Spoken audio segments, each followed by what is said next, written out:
Welcome to our Behdini Beginners course, online course. Today's class is number 12, lesson 5, section student book, Behdini Conversations and Storytelling. And today we'll focus on the Zaho lesson, but it's very, very similar to the Dahuki lesson. The appendix that we'll get to later is in the red book, B. Okay, so let's go jump into it. So we are on page 1. Again, this is lesson 5 in the textbook, the grammar section F. So we're going to start with regular sentence construction here. In regular sentence construction, the subject is in the direct case. The object is in the oblique case, which is highlighted. And the verb ending agrees with the subject because it's in the direct case. Two examples. So make the cakes.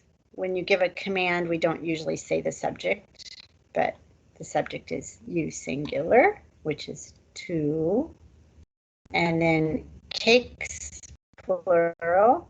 The oblique form with the oblique case ending is keika. And then the verb is cheka, you, singular, make the cakes, plural.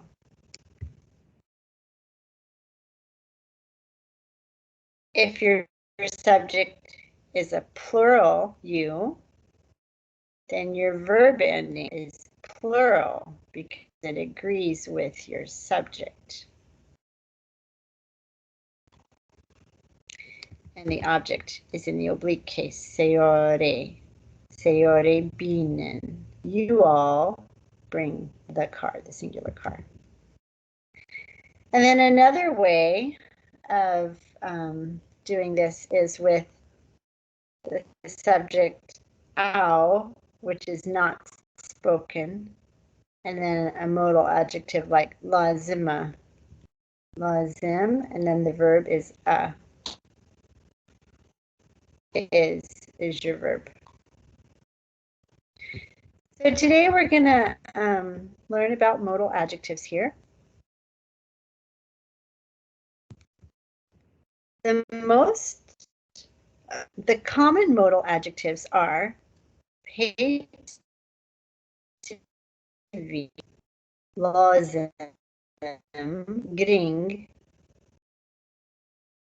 bosh. These all sort of have the same meaning. Lazim is the Arabic one, very, very common.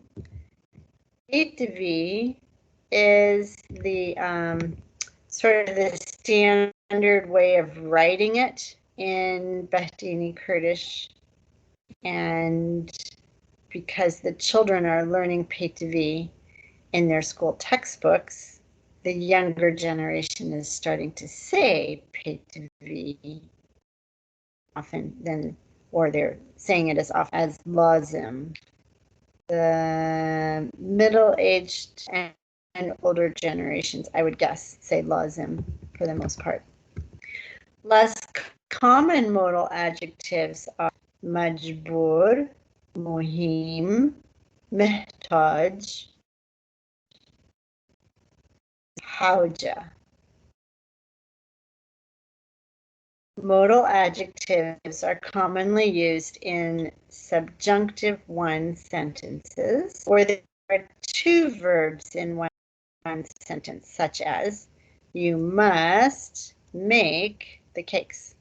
We'll cover this topic in lesson 12. It's actually book A. I have to check on that one. I think it's lesson 10. Could be wrong on that. I'll double check it and make a correction. In any event, we do cover this topic later. However, modal adjectives are easily used with the present tense. Like or lazima.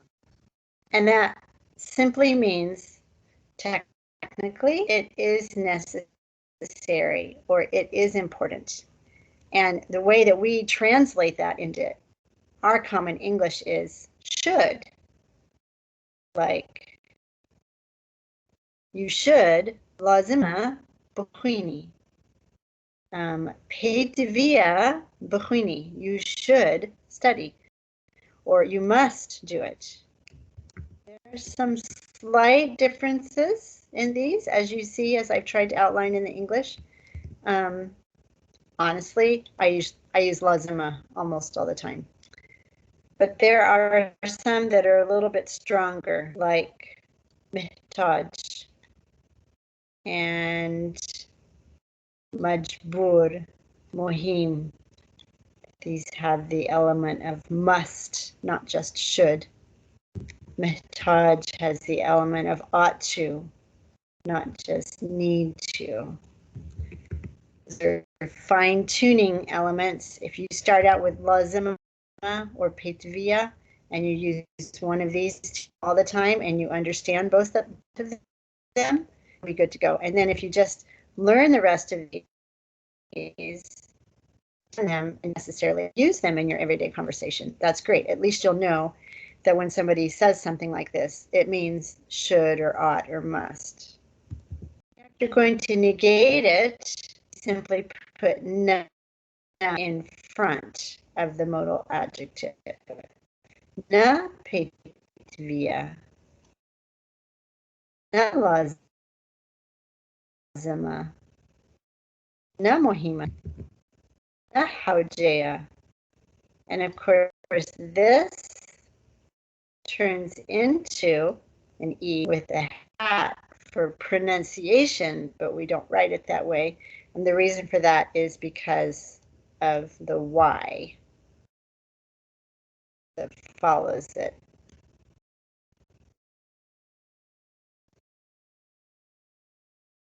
On page 112, write the words or oblique case endings that are missing, and then you can check your answers. What is in the direct case is missing. You is ta, and want is dvit. So what you're going to write in here is ta, ch, dvit.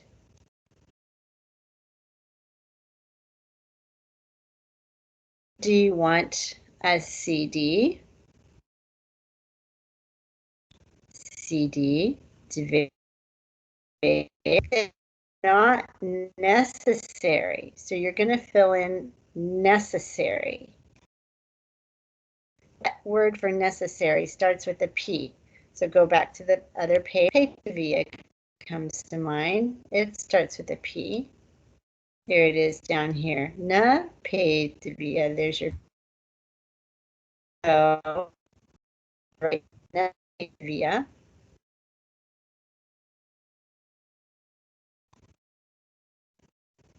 Then it says bring your cell phone. So bring is the word that's missing because it's underlined. Mobalaho bumen, bring. You could write bina.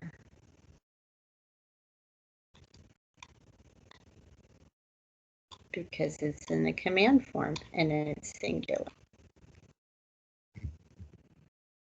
You can pause the video, carry on with this, and then check your answers in Appendix S before you go on.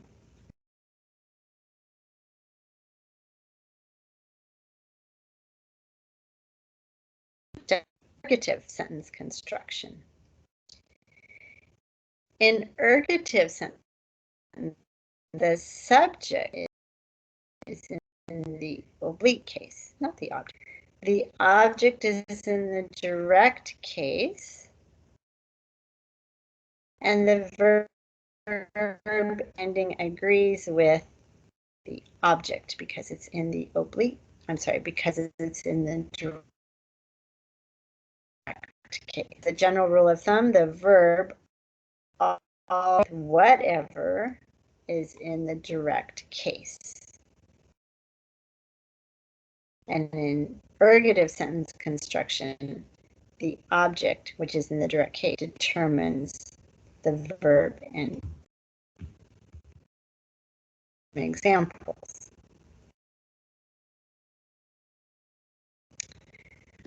I want the cat. So I is your subject, and it has to be oblique. So you're going to say min. That is the object. That has to be in the direct case. So it's just the way that it is in the dictionary. Chic. And then vit takes a singular ending.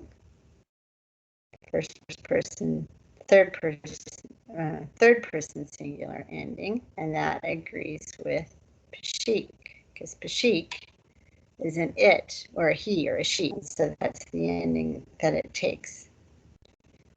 This is not a past tense verb. This is the present tense verb of want, which we will study in detail. These are just some examples. Now, I don't want the cat.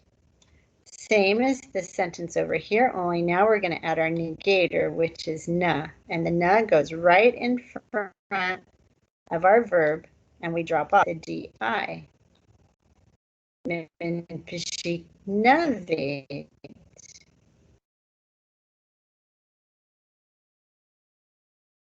We want or need. We is your subject, that's in the oblique case, ma. In the correct case, say it is in the dictionary. It agrees with Sayota.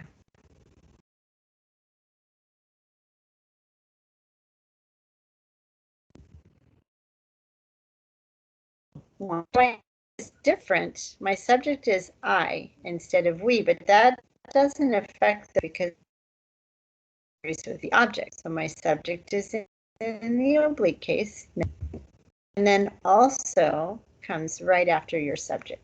Minji Sayota debate.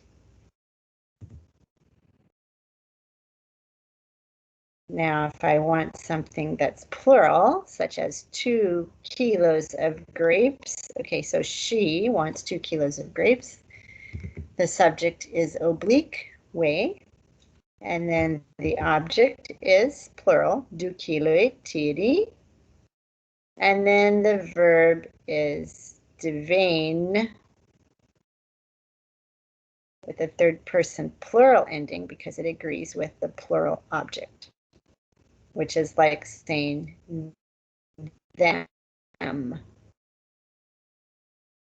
then if you're going to negate it, that negator comes right in front of the verb. And then it's dropped. Use ergative sentence construction in these ways. With present tense irregular beyond beve, to want or to need, which is taught in this lesson and in Appendix D. With the present tense of the irregular verb habin haba or habun haba into hook, to have or exist, which is taught in the next lesson, lesson 6, and also in Appendix E. And all past tense transitive verbs are transitive if they have an object, such as to say or tell. Taught in this lesson and in book and in lesson 9, not book B, but in lesson 9 of this book.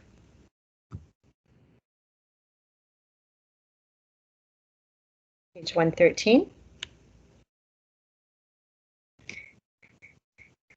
The irregular present tense of the verb to want or need. Vion, beve. The verb to want or need is irregular in the present tense. It uses na as the negator, and it has ergative sentence construction, which means the subject is in the object is in the direct case, and the verb agrees with the object, which is in the direct case.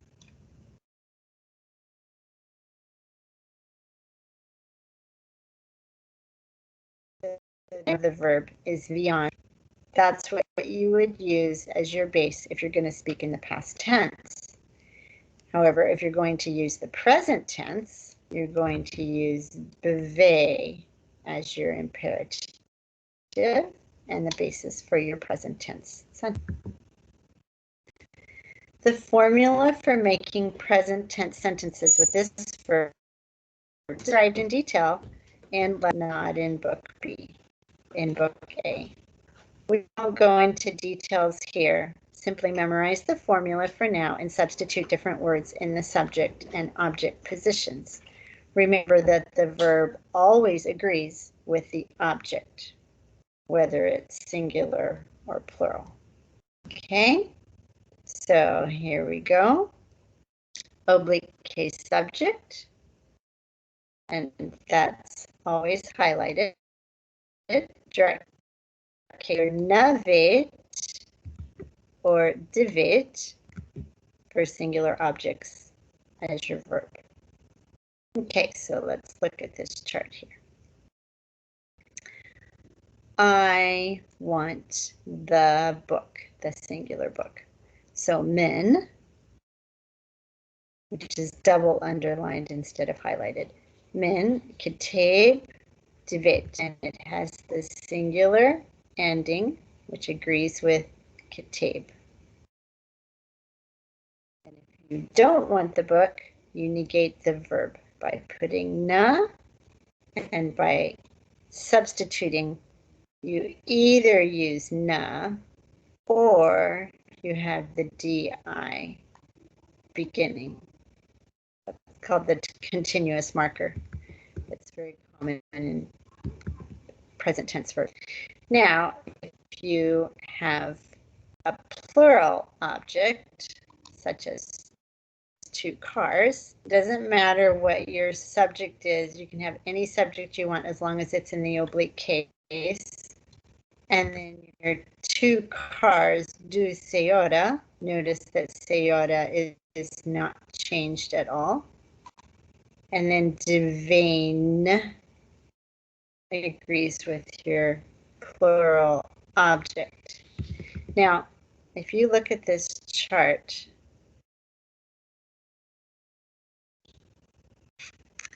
you see that, remember, you have to stay in line. Anytime you see a bold line, you have to stay in line for your verb ending. So if us is going to be your object, then you have to use for your ending. Most of the time when we use this verb, want or need, you're going to use ow, third person singular, or ow, third person plural. And because of that, that's why I've shaded it. This ow requires the t ending. Or if your object is plural, this ow requires the n ending.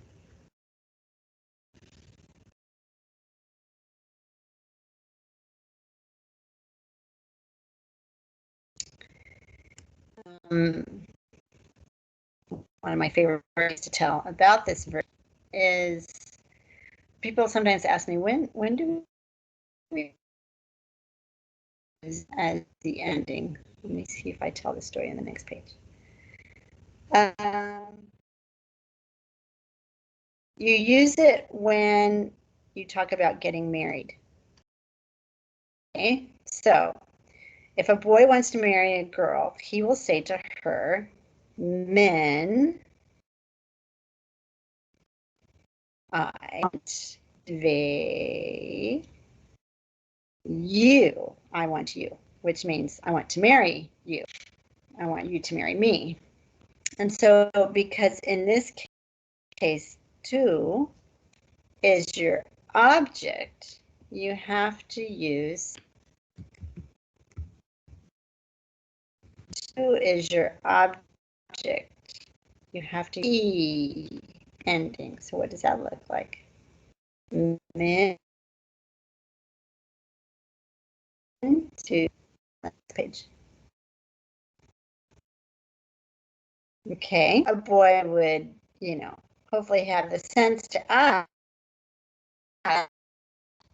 yeah, do you want me to marry you? So in that case, you, the subject, and me as is your object. And when as is your object,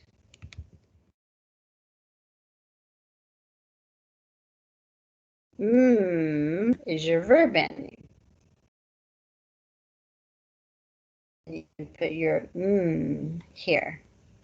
Ta'azdivim. Do you want me? Okay. So be careful when you use this verb. Most of the time you're not going to talk about getting married. But that is definitely when you use as and to as your objects. So most of the time you're going to want to focus on books, cats, cars, pens, what have you. And so debate.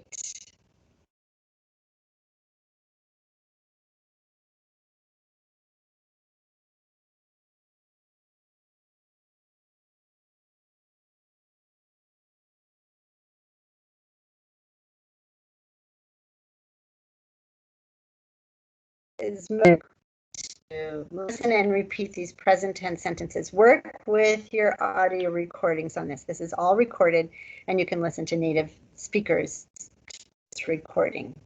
After you have done that, then practicing these sentences and substitute food words on page 1.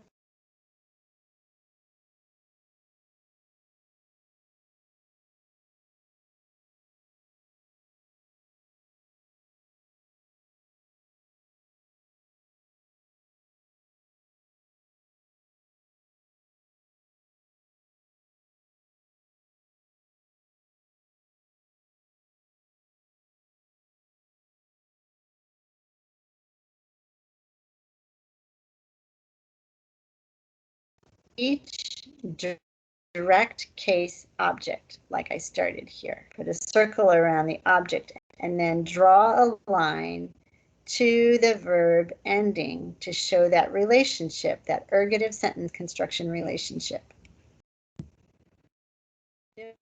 The oblique case subjects in numbers 1 through 11, min, ta, we, we, ma, wa, wan, juane, Daudi, min, ushirine. And then the izafe phrase subject in number 12. In number 12, of their friend. And because it's izafe, you can change it at all. Trump's oblique case. I mean, in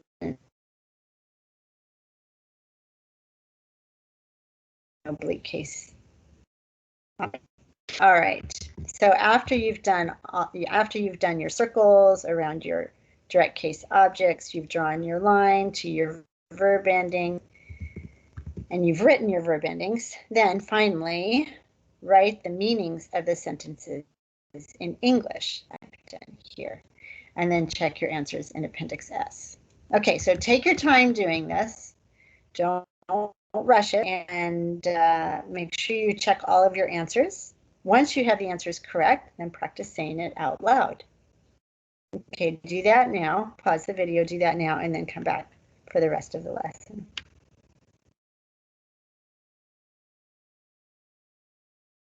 At the top of page 115, listen and write the missing words. Work with your audio recordings on this. Again, the audio recordings you can get from the link that's shown on page 2 of lesson 1 in this book.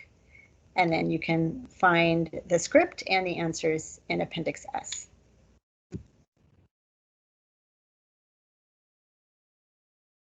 Now, turn to Appendix D in your blue book, your book B, and practice using oblique case subjects, direct case objects, and time phrases to make present, to want, or to need sentences. Don't use the prepositions at this time, okay? So, for example, I want the car today. So, avru is your time. It's going to go first. Here's your time thing over here. It's in the first column to let you know that that goes first. Avru, men, oblique case, subject. Sayora, I want. Well, I, car, direct case, not changed at all from the dictionary. So sayora is going to be one of these words here in the owl section. And then divate with the T ending, just like it is in your debate. What do you want tomorrow? So tomorrow is your time work, and then you is your subject. You want what is your object? So you is in the oblique case, ta. What is your object? So that's in the direct case. Ch, and then your want, your verb, because it agrees with what, which is like saying, ow, has that ending on it, right there. And you know what? If you don't understand it at this point, memorize it. What do you want? Debate. And then add your time thing on it in the front. Siba, debate. So, and look at Appendix D in Book B.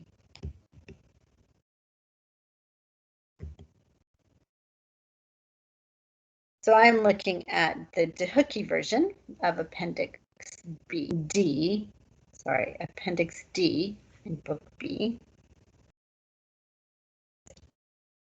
Appendix in the blue book. So this is the irregular present tense of to want or to need, vion beve. And you've seen a similar chart in your textbook. So here are some examples. What do you want? What do you need? Debate. So ch is your object. Debate, and you have to stay in line. And when I stay in line, I'm talking about this line and this line and this line and this line. Because if your object is in this section here, then your verb ending must be in that same corresponding section. Whether you say divate or navate is irrelevant. And it's irrelevant as to what your subject is. You can use any subject with this verb ending because the subject does not determine the verb ending. The object determines the verb ending. You can have any time, and that goes at the front of the sentence, usually. How many do you want or need? Okay, you, in this case, is plural. That's our subject. You want how many is another way of saying it. So you, plural, wa or hawa, wa, and then how many is chand. That's going to require a plural ending because chand apparently is plural. What chand? Divine.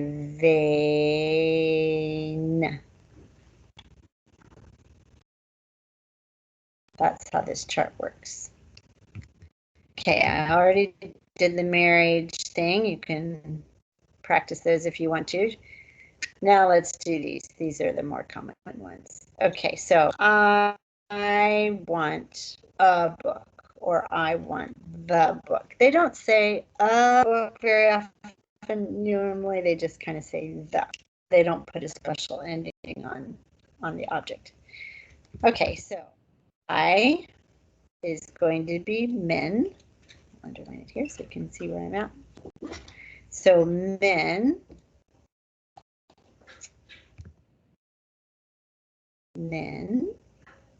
oblique case subject, and then your object, which is in the direct case, so kitab, book, and then debate. Stay in that section to get the T ending. And then, of course, if you want more than one book,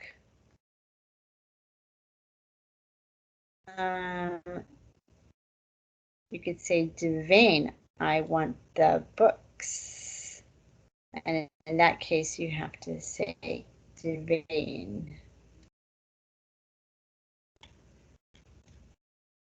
Men kitab Devane. Right? Practice with this Appendix D. And then, of course, you can also work with your vocabulary strips using the next page, your bilingual vocabulary strips. Just remember that if you're going to say a singular object, you have to say debate. And if you're going to say a plural object, you have to say devane. That's how this works. Sorry about that. Your time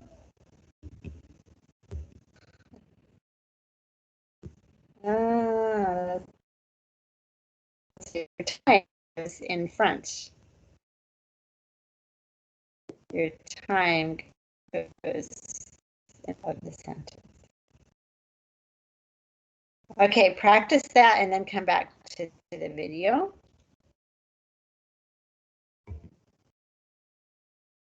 You can refer to the vocabulary on pages 103 and 109. Section for the bolded word. Write new sentences.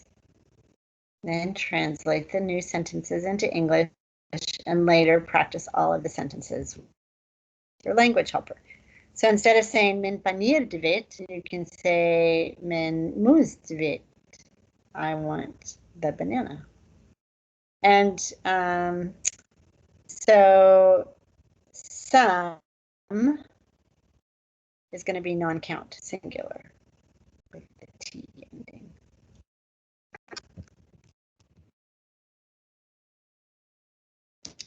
All right, do that, and then we'll come back for more. On the top of page 116, sentence below, as indicated.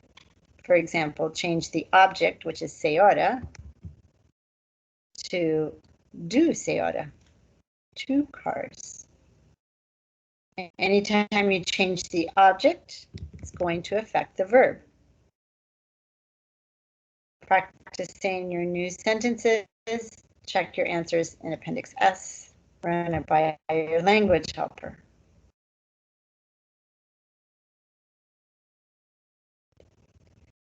Let me say one thing about the pronunciation of dvet. In Zaho, where I learned to speak Kurdish, my language helper and the people that I lived with did not say dvet. They said dvet, as if it didn't have a hat on it. They would pronounce it dvet, but that is not standard. So the standard pronunciation and the standard spelling is dvet.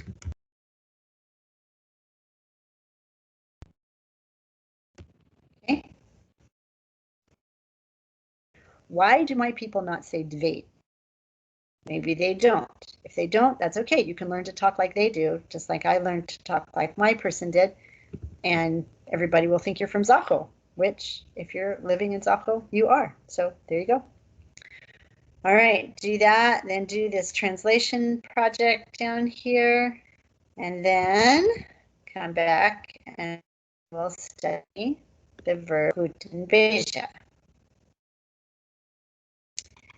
So we're going to study the past tense of this verb, guten beja, to say or to tell. The verb to say or tell is transitive. That means it has an object, whether that object is directly stated or simply implied. All past tense sentences with transitive verb use ergative sentence construction, all of them. The formula for making past tense sentences with transitive verbs is described in Lesson 9. We won't go into details here. Simply memorize the formula for now and substitute different words in the subject and indirect object positions and different statements in the object position. Let's look at that. So, guten is our infinitive, and that's what we're going to use as the basis for our past tense.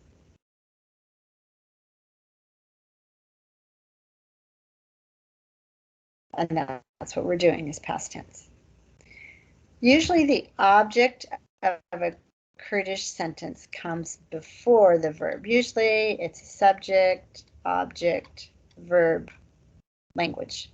However, with this verb, the words that are stated, that are said like between quotation marks, act like the direct object. So then in this case, it's like subject says to indirect object, comma, quotation marks, direct object. Your verb is here, subject, verb. So the direct object has moved from its place after the subject to the quotation marks. That's how this verb.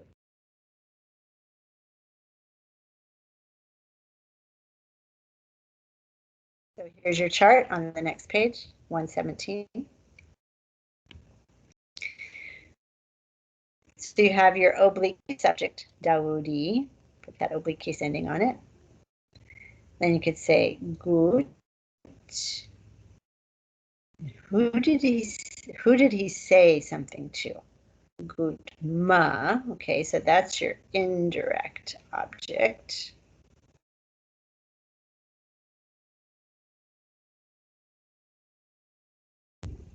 And then whatever he said comes inside the quotation marks, and that part is considered the direct case object. So this whole bit here is direct case object.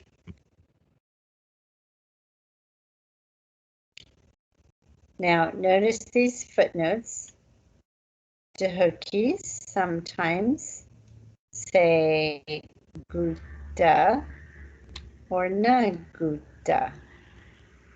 Not sure why, but that's what they do. So go with the flow, and you can either copy them or not copy them. If you're in Zaho, you probably don't want to copy them. If you're in Dehuk, you probably do want to copy them because that's typical of that dialect.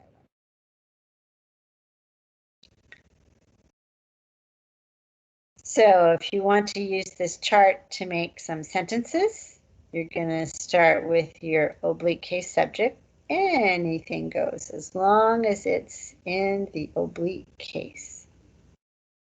And then if you want the negator, if you want to make it negative, like he didn't tell us, remember this is past tense, then you'll add the na, and then your verb is next. Gut. If you're into hook, you say guta. And for the most part, it has the nothing ending for the verb. Then you have your indirect object, which is always in the oblique case. Anything as long as it's in the oblique case. And then you put into quotations whatever it is that gets said, and that is considered the direct case object of the sentence.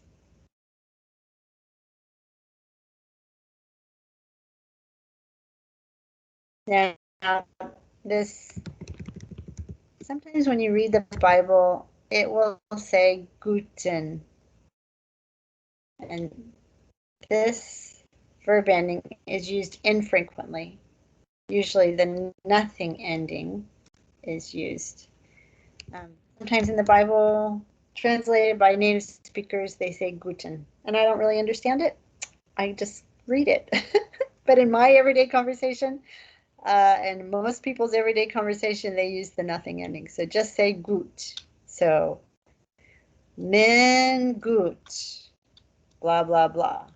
Or, men na gut way. I didn't tell her, blah, blah, blah, blah.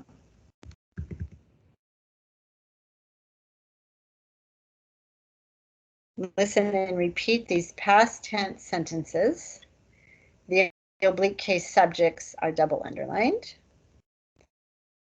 After class, practice saying these sentences and substitute food words from page 103 for the oblique case objects. So for the commands in the parentheses.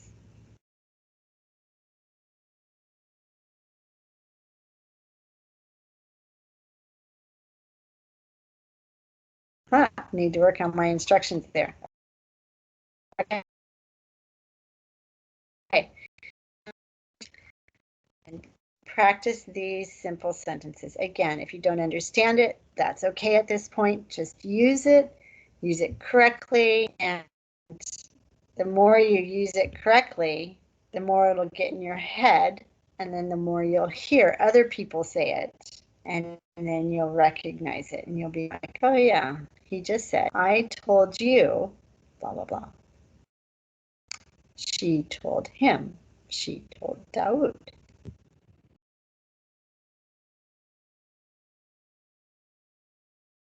Top of page 118. Listen and write the missing words. Use your audio recordings for that, please. Check your answers in Appendix S. Now, refer to this picture below. Write the story. Who told who what? Follow the arrows to know how to write the story. Then read the story aloud to your partner or helper. Remember to use oblique case endings on the names. Check your answers in Appendix S. Okay, I can walk you through this a little bit. So